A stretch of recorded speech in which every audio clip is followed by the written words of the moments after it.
बिस्मिल्लाहिर्रहमानिर्रहीम अस्सलाम वालेकुम डी स्टूडेंट। आज हम डी काम पार्ट 2 की जो फाइनेंशियल अकाउंटिंग की बुक है गुल अमीर मलिक साहब की, उसका जो चैप्टर नंबर 3 है, नॉन ट्रेडिंग कंसर्न, तो इसकी एक्सरसाइज नंबर 1 आज हम करने जा रहे हैं। तो गुल अमीर मलिक साहब की बुक है फाइनेंशियल अकाउंटिंग, डी काम पार्ट 1 की चैप्टर नंबर 3 है नॉन ट्रेडिंग कंसर्न्स और एक्सरसाइज नंबर 1। इसमें कहता है कि from the following particulars prepare income and expenditure account. हमने इनकम एंड एक्सपेंडिचर अकाउंट बनाना है of Kamran cricket club for the year ended on 31 December. G dear student, हमने यहाँ पे देखें इनकम एंड एक्सपेंडिचर अकाउंट बनाना है। तो इनकम और एक्सपेंडिचर अकाउंट का फॉर्मेट मैं आपको सोल्यूशन की टाइम बताता हूँ। तो एक साइड पे एक्सपेंडिचर हम लिखेंगे और एक साइड पे इनकम हम लिखेंगे, तो वो मैं सोल्यूशन मैं आपको बता दूंगा कि फॉर्मेट कैसे बनेगा। तो ये जो पेमेंट साइड है, इस पेमेंट साइड पे याद रखिएगा कि इस साइड पे या एक्सपेंसेस होते हैं या फिर एसेट होते हैं।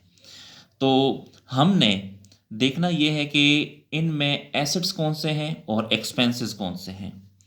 तो पहले हम इनकी निशानदेही करते हैं, फिर हम सोल्यूशन की तरफ चलते हैं। रेंट एंड रेट्स ये एक्सपेंस है, तो यहाँ पे ई लिख दें, ये एक्सपेंस है। वेजेस भी एक्सपेंस है, तो लाइटिंग भी एक्सपेंस है। मैच फी ये भी एक्सपेंस है, यानी इनकी हमने पेमेंट की है। यानी देखें ये पेमेंट लिखा है ना, यानी रेंट एंड रेट्स हमने पे किया है, वेजेस की पेमेंट की है, लाइटिंग की पेमेंट की है, मैच फी की पेमेंट की है, मैच एक्सपेंसेस ये भी एक्सपेंस है। ऑफिस एक्सपेंस ये भी ऑफिस का एक्सपेंस हमने पे किया है। ये फर्नीचर एसेट है, तो ये मैंने ए लिख दिया। अब डियर स्टूडेंट, जब हम इनकम एंड एक्सपेंडिचर अकाउंट बनाएंगे तो एक्सपेंडिचर में हम ये तो लिखेंगे ये एक्सपेंसेस, लेकिन ये एसेट हम नहीं लिखेंगे। और बैलेंस ऑफ कैश ये भी एसेट होता है, इसको भी हम इनकम एंड एक्सपेंडिचर अकाउंट में नहीं लिखेंगे। ये जो बैलेंस ऑफ कैश है ये ओपनिंग एसेट है, इसको भी आपने नहीं लिखना क्योंकि ये ओपनिंग एसेट है। तो देखें ये रसीट्स है, रसीट्स का मतलब ये है कि हमें वसूलियाँ हुई हैं, यानी हमारे पास इनकम्स आई हैं, हमने इनकम वसूल की हैं। एंट्रेंस फीस, ये जो एंट्रेंस फी है ये इनकम है, तो यहाँ पे आई एन मैंने लिख दिया, यानी आई एन सी यानी इनकम।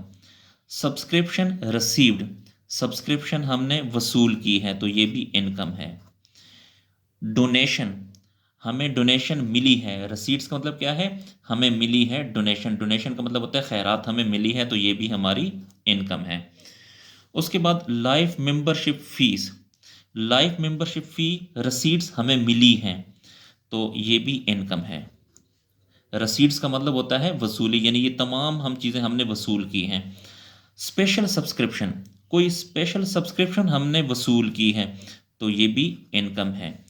इंटरेस्ट रसीट्स, यानी इंटरेस्ट हमने वसूल किया है, तो ये भी जो है इनकम है। आगे यहाँ पे रिक्वायर्ड में क्या कहता है, prepare income and expenditure account for the year. हमने इनकम और एक्सपेंडिचर अकाउंट बनाना है।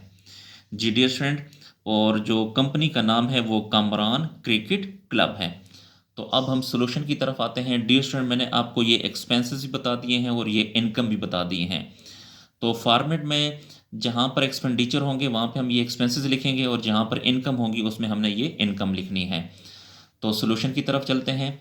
सोल्यूशन की तरफ जाने से पहले डियर स्टूडेंट, बेहतर ये है कि ये जो फाइनेंशियल अकाउंटिंग की बुक है इसको ओपन करके ये एक्सरसाइज नंबर 1 अपने सामने रखें, ताकि जब मैं क्वेश्चन सॉल्व करूँगा तो आपने बुक में क्वेश्चन की तरफ भी देखना है और सोल्यूशन की तरफ भी देखना है। तो सोल्यूशन की तरफ चलते हैं। जी, ये जो फॉर्मेट है एक्सरसाइज नंबर 1 लिखना है आपने, और ये फॉर्मेट है इनकम एंड एक्सपेंडिचर अकाउंट का। इस साइड पे आपने एक्सपेंडिचर लिखने हैं और इस साइड पे आपने इनकम लिखनी है। तो सबसे पहले हमने कंपनी का नाम लिखना है, तो कंपनी का नाम है कमरान क्रिकेट क्लब, तो यहाँ पे लिखें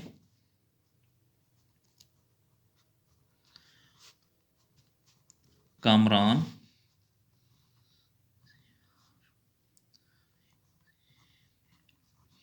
क्रिकेट क्लब, ये कंपनी का नाम है। उसके बाद हमने बनाना क्या है, इनकम एंड एक्सपेंडिचर अकाउंट, तो यहाँ पे लिखें income and expenditure account.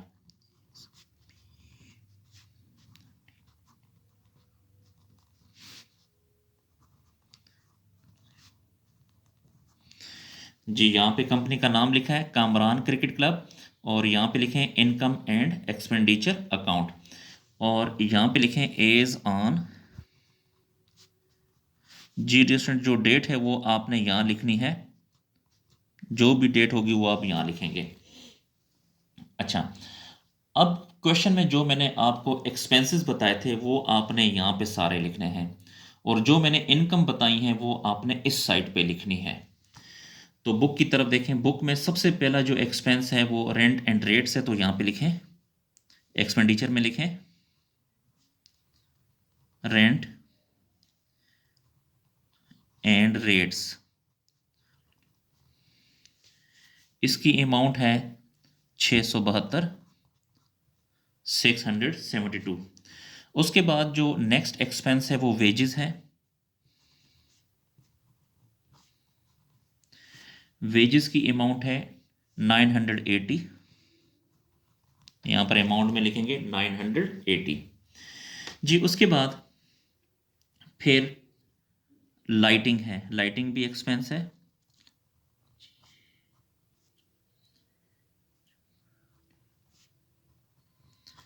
Lighting की अमाउंट है 288, यहाँ पे लिखें 288। उसके बाद है मैच फी, ये भी एक्सपेंस है। मैच फी है 1640, 1640। उसके बाद है मैच एक्सपेंसेस, ये भी एक्सपेंस है, तो यहाँ पे लिखें मैच एक्सपेंसेस। मैच एक्सपेंसेस हैं 1800, तो अमाउंट में लिखें 1800। जी, उसके बाद नेक्स्ट है जी फर्नीचर। जी डी स्टूडेंट, ये फर्नीचर एसेट है इसलिए इसको हमने नहीं लिखना। जी, फिर नेक्स्ट है जी ऑफिस एक्सपेंसेस, ये भी एक्सपेंस है, तो ये आपने लिखना है, यहाँ पे लिखें ऑफिस एक्सपेंसेस 952। अब आपने ये जितने भी एक्सपेंडिचर थे वो हमने सारे यहाँ पे लिख दिए। डियर स्टूडेंट, जो एसेट्स है वो मैंने नहीं लिखे, वो आपने यहाँ पे नहीं लिखने। अब आप इनकम साइड पे आ जाएं, तो क्वेश्चन में जो मैंने आपको इनकम बताई थी वो तमाम की तमाम आपने यहाँ पे लिखनी है, तो यहाँ पे लिखें। बुक में देखें तो सबसे पहला जो है बैलेंस ऑफ कैश है, वो आपने नहीं लिखना क्योंकि वो ओपनिंग एसेट है। उसके बाद है एंट्रेंस फी, ये भी इनकम है, तो यहाँ लिखें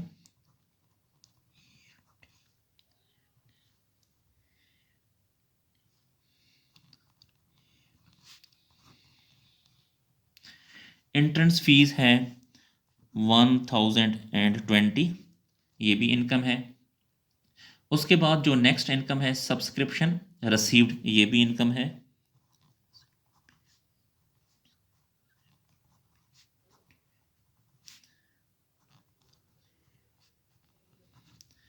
सब्सक्रिप्शन रिसीव्ड है 6400, 6400। पेज को थोड़ा सा ऊपर कर लेते हैं डियर स्टूडेंट। फिर उसके बाद डोनेशन, ये भी इनकम है।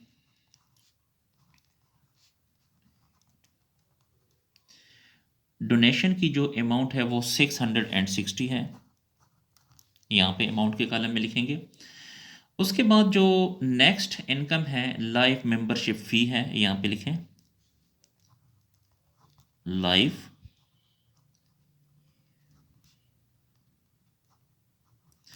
Membership fee. वो है 1000, तो यहाँ पे लिखें 1000 लिखें। फिर स्पेशल सब्सक्रिप्शन है 168।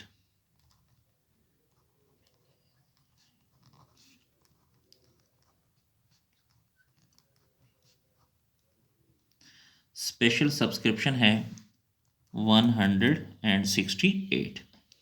उसके बाद इंटरेस्ट है, इंटरेस्ट भी इनकम है। इंटरेस्ट की अमाउंट है 56, तो यहाँ पे लिखें 56। जी डियर स्टूडेंट, हमने जितनी भी इनकम्स थी वो सारी की सारी हमने इस इनकम्स के कॉलम में लिखी हैं, और जो एक्सपेंडिचर थे वो सारे के सारे हमने इस कॉलम में लिखे हैं। पेज को थोड़ा सा ऊपर कर लेते हैं। अब आपने टोटल करना है।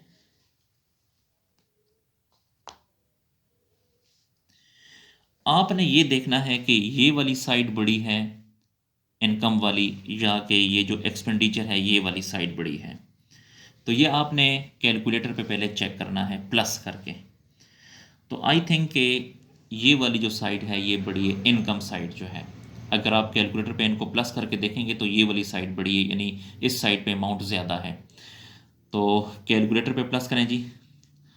1020 plus 6400 plus 660 plus 1000 plus 168 plus 56। तो इन तमाम को प्लस करने से आया है 9304। यानी यहाँ से लेकर यहाँ तक हमने प्लस किया तो टोटल 9304 आया है। यही 9304 जो है आपने इस साइड पर भी लिखना है, 9304। अब डियर स्टूडेंट, ये जो 9304 है इसमें से ये जितनी भी अमाउंट है ये माइनस करें। यानी 9304 में से 672 को भी माइनस करें, 980 को भी माइनस करें, 288 को भी माइनस करें, 1640 को भी माइनस करें, 1800 को माइनस करें और 952 को भी माइनस करें। तो आपके पास जो बाकी अमाउंट बच जाएगी वो 2972। इसे आपने सरप्लस कहना है, यहाँ पे लिखें सरप्लस। डियर मैं आपको दोबारा बताता चलूँ कि इनकम वाली साइड बड़ी थी तो यहाँ से लेके यहाँ तक हमने प्लस किया तो 9304 आया। फिर 9304 को आपने इस साइड पर भी लिखा। 9304 में से यहाँ से लेके यहाँ तक ये तमाम अमाउंट आपने माइनस करनी है, तो आपके पास बाकी बैलेंस बच जाएगा 2972 रुपये। ये जो 2972 है इसको आपने सरप्लस कहना है। डियर स्टूडेंट, हमारा जो क्वेश्चन है वो कंप्लीट हुआ, तो इसको नोट कर लें। डियर स्टूडेंट, अगर आपको किसी पॉइंट की समझ नहीं आ रही तो आप कमेंट सेक्शन में जाकर मुझसे पूछ सकते हैं। शुक्रिया, अल्लाह हाफिज़।